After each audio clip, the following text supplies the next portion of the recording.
Let me be clear about something right up front. These tricks work. I mean, really work. Not sometimes, not on certain people, on almost everyone, almost every time. And that's exactly why you need to know them. Not just so you can use them, but so you can see them coming when someone uses them on you. Because right now, people are using these on you, and you don't even know it. Your boss, your friends, salespeople. Everyone who wants something from you has probably stumbled onto at least one of these techniques. Some people use them on purpose. Others do it naturally without even knowing why it works. Either way, you're being influenced. So let's level the playing field. The first one is so simple, it sounds stupid, but I promise you, it works almost every single time. It's called a pause. Here's how you use it. Someone asks you for something, a favor, a discount, a commitment, whatever. Instead of answering right away, you just stay silent. You look at them. You don't say no. You don't say yes. You just let the silence sit there. Most people can't handle silence. It makes them uncomfortable, so they feel Italiano. And when they feel it, they usually negotiate against themselves. They'll lower their ask. They'll add more value. They'll sweeten the deal. All because you just stayed quiet for 5 seconds. I watched a friend do this when buying a car.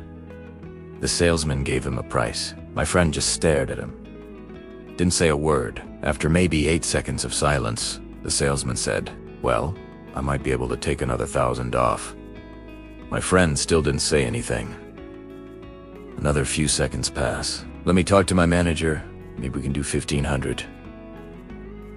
My friend got $2,000 off without saying a single word, just by being comfortable with silence while the other person wasn't. This works because humans are wired to interpret silence as disapproval. When you don't respond, the other person's brain starts panicking. They think they messed up. They think you're about to say no. So they try to fix it before you reject them. And in trying to fix it, they give you exactly what you want. Try it next time someone makes you an offer. Just pause, count to 5 in your head. Watch what happens. Now, let me give you one that works in the opposite direction. Instead of staying silent, you overwhelm someone with agreement. This one's called the yes ladder. And that's how good salespeople and manipulators get you to agree to things you swore you'd never do. The technique is simple. You ask someone a series of questions that they have to say yes to.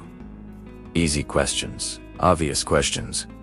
Questions where no is basically impossible. You want to save money? Right? Yes.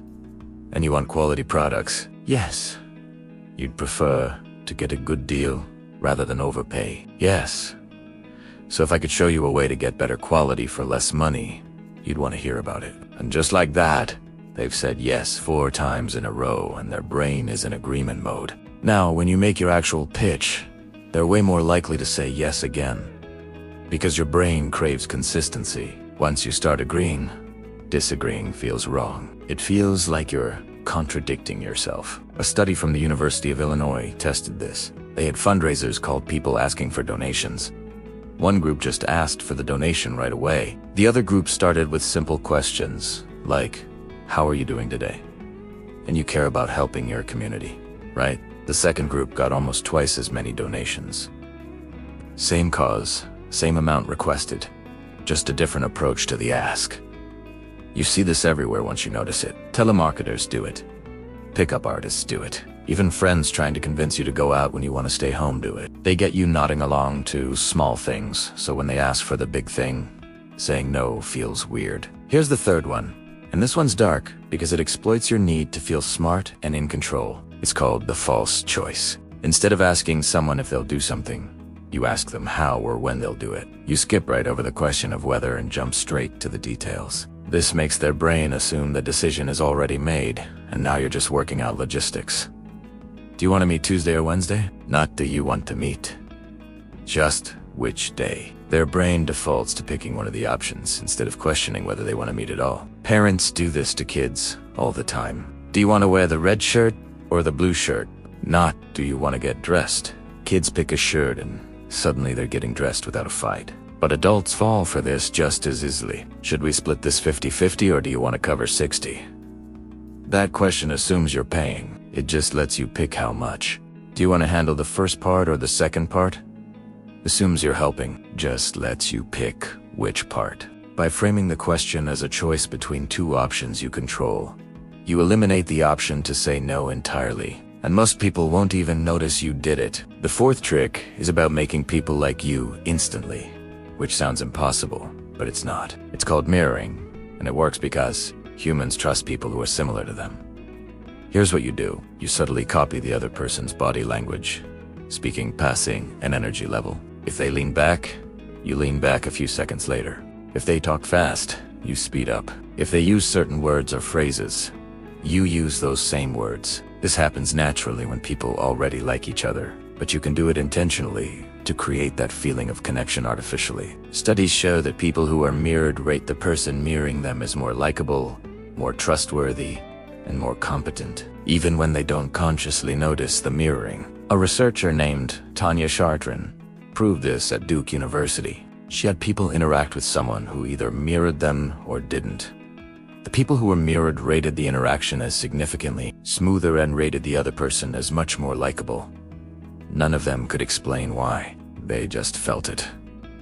The key is to be subtle. If you copy everything immediately and obviously, it's creepy. But if you mirror in a delayed, natural way, it builds unconscious, and people will want to help you, agree with you, and spend time with you without knowing why. The fifth one is the most powerful because it bypasses logic completely and goes straight to emotion. It's called the fear then relief pattern. You create a problem or highlight a fear, let it sit for a moment, then immediately offer a solution. The relief people feel from the solution being available makes them way more likely to take it, even if they didn't care about the problem 30 seconds ago. Identity theft is at an all-time high. Someone could be opening credit cards in your name right now and you wouldn't even know.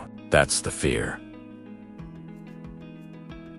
Let it sink in for a beat, but with our monitoring service, you'd be notified within minutes.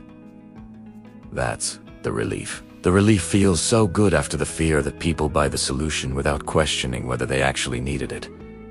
Car salesmen do this. If your brakes fail on the highway with your kids in the car. Insurance companies do this. What happens to your family if something happens to you? Politicians do this constantly. The pattern works because fear activates your fight or flight response, and in that state you make faster, more emotional decisions. When someone offers immediate relief from that fear, you grab it. Now you know these tricks, and here's what you do with that knowledge. First, use them ethically. These work on people. That means you have real power. Don't abuse it. Second, watch for when others use them on you. The moment you feel yourself getting pushed toward a decision you didn't plan to make, stop and ask yourself which technique just got used, because the best defense against manipulation isn't being suspicious of everyone. It's being aware enough to catch it when it happens and choosing whether to go along with it or not.